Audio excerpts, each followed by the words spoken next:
Crust ಗೇಟ್ಗಳು ಇಲ್ಲದೆ ಪೋಲಾಗ್ತಾ ಇರುವ ನೀರು ಜಲಾಶಯದ ಕ್ರಸ್ಟ್ ಗೇಟ್ನ ಕದ್ದಿದ್ದ ಕಳ್ಳರು 2023 ಅಕ್ಟೋಬರ್ನಲ್ಲಿ 20 ಗೇಟ್ಗಳು ಕಳ್ತನ ಆಗಿತ್ತು. ಕುಕನೂರು ತಾಲೂಕಿನ ಮಂಗಳೂರು ಬಳಿ ಘಟನೆ ನಡೆದಿದೆ.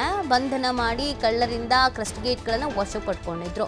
ಹಿರೇಹಳ್ಳಕ್ಕೆ ನಿರ್ಮಿಸಿರುವಂಥ ಬ್ರಿಡ್ಜ್ ಕಮ್ ಬ್ಯಾರೇಜ್ ಇದು 2019ರಲ್ಲಿ ನಿರ್ಮಿಸಲಾಗಿದ್ದಂಥ ಬ್ರಿಡ್ಜ್ ಕಮ್ ಬ್ಯಾರೇಜ್ಗೆ ಇದೀಗ ಕ್ರಸ್ಟ್ ಗೇಟ್ ಇಲ್ಲದೆ ನೀರು ಪೋಲಾಗ್ತಾ ಇದೆ. ಗ್ರಾಮದ ಜಾನುವಾರುಗಳಿಗೆ ನೀರಿನ ಸಮಸ್ಯೆ ಇದರಿಂದ ಉಂಟಾಗ್ತಾ ಇದೆ. ನೋಡಿ, ಕಳ್ತನ ಮಾಡಿದ್ರಂತೆ 2023 ಅಕ್ಟೋಬರಲ್ಲಿ ಒಂದಲ್ಲ 20 ಗೇಟ್ ಕುಕನೂರು ತಾಲೂಕಿನಲ್ಲಿ ಆಗಿರೋದಿದು. ಮತ್ತು ಈ ಕಳ್ತನ ಆಗಿದ್ದನ್ನ ವಾಪಸ್ ವಶಕ್ಕೂ ಪಡ್ಕೊಂಡಿದ್ದಾರೆ ಅಂತೆ. ಹಂಗಿದ್ಮೇಲೆ ಇದನ್ನು ಸರಿ ಮಾಡಬೇಕಲ್ವಾ? ಆದರೂ ಯಾಕೆ ಸರಿ ಮಾಡಿಲ್ಲ ಅನ್ನೋದು ಗೊತ್ತಿಲ್ಲ. ಸೊ ಇದರಿಂದ ಈಗ ಜಾನುವಾರುಗಳಿಗೆ ನೀರಿಲ್ಲದಂಥ ಸಮಸ್ಯೆ ಉಂಟಾಗ್ತಾ ಇದೆ. ದಯವಿಟ್ಟು ಇದ್ರ ಬಗ್ಗೆ ಗಮನ ಹರಿಸಬೇಕಾಗತ್ತೆ ಸಂಬಂಧಪಟ್ಟಂಥ ಅಧಿಕಾರಿಗಳು ಯಾರಿದ್ದಾರೆ ಅವರು. ಇದಕ್ಕೇನು ವ್ಯವಸ್ಥೆ ಮಾಡಬೇಕು ಸೂಕ್ತ ರೀತಿಯಾಗಿ ಆ ವ್ಯವಸ್ಥೆ ಮಾಡೋದು ಬೆಟರ್. ಇಲ್ಲ ಅಂತಂದರೆ ಈ ಸಮಸ್ಯೆ ಹಾಗೇ ಮುಂದುವರಿಯುತ್ತೆ.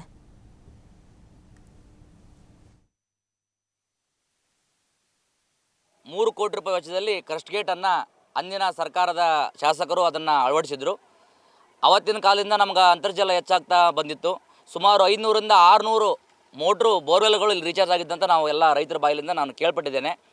ದಯಮಾಡಿ ನಾನು ಸಂಬಂಧಪಟ್ಟ ಅಧಿಕಾರಿಗಳಿಗೆ ಆಗ್ರಹ ಮಾಡ್ತೇನೆ, ತ್ವರಿತಗತಿಯಲ್ಲಿ ಬೇಸಿಗೆ ಕಾಲದಲ್ಲಿ ಆಲ್ಮಟ್ಟಿ ಡ್ಯಾಮಿಂದ ನಮಗೆ ಅತಿಯಾದ ನೀರು ಬರ್ತಾ ಇದೆ. ಮುರುಡಿಕೆರೆಯಿಂದ ನಮ್ಮ ಊರಿಗೆ ಸುಮಾರು 1 ತಿಂಗಳಿಂದ ನೀರು ಪೋಲಾಗ್ತದೆ, ನಾವೆಲ್ಲ ಗಮನಿಸ್ತಾ ಬಂದಿದ್ದೇವೆ. ದಯಮಾಡಿ ಸಂಬಂಧಪಟ್ಟ ಈ ಒಂದು ಸಣ್ಣ ನೀರಾವರಿ ಇಲಾಖೆ ಅಧಿಕಾರಿಗಳು ಆದಷ್ಟು ಬೇಗನೆ ತೀವ್ರಗತಿಯಲ್ಲಿ ಈ ಒಂದು ಕ್ರಸ್ಟ್ ಗೇಟನ್ನು ಅಳವಡಿಸಬೇಕಂತ ಹೇಳಿ ನಾನು ಗ್ರಾಮದ ರೈತರ ಪರವಾಗಿ ಎಲ್ಲರ ಪರವಾಗಿ ಆಗ್ರಹ ಮಾಡ್ತೇನೆ ಅಂತ ಈ ಸಂದರ್ಭ ವಿನಂತಿ ಮಾಡ್ತೇನೆ. ನನ್ನ ಈ ಮಂಗಳೂರು ನಮ್ಗೆ ಕ್ರಸ್ಟ್ ಗೇಟ್ ಬೇಗ ಅಳವಡಿಸ್ಬೇಕು ಸರ್. ಅದು ಆತಂದರೆ ನಮ್ಗೆ ರೈತರಿಗೆ ಭಾಳ ಅನುಕೂಲ ಆಗುತ್ತೆ. ನಮ್ಮ ಸುತ್ತಮುತ್ತಿರೋ ಬೋರ್ವೆಲ್ ಎಲ್ಲ ನೀರು ಆಗ್ತವೆ. ಅದಾದ್ರೆ ನಮ್ಗೆ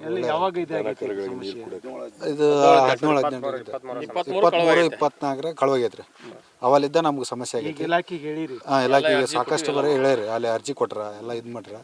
ಆದಷ್ಟು ಬೇಗ ನಮ್ಗೆ ಅಧಿಕಾರಿಗಳು ನಮ್ಗೆ ಅನುಕೂಲ ಮಾಡಿಕೊಡ್ಬೇಕಂತ ಹೇಳ್ತೀನಿ.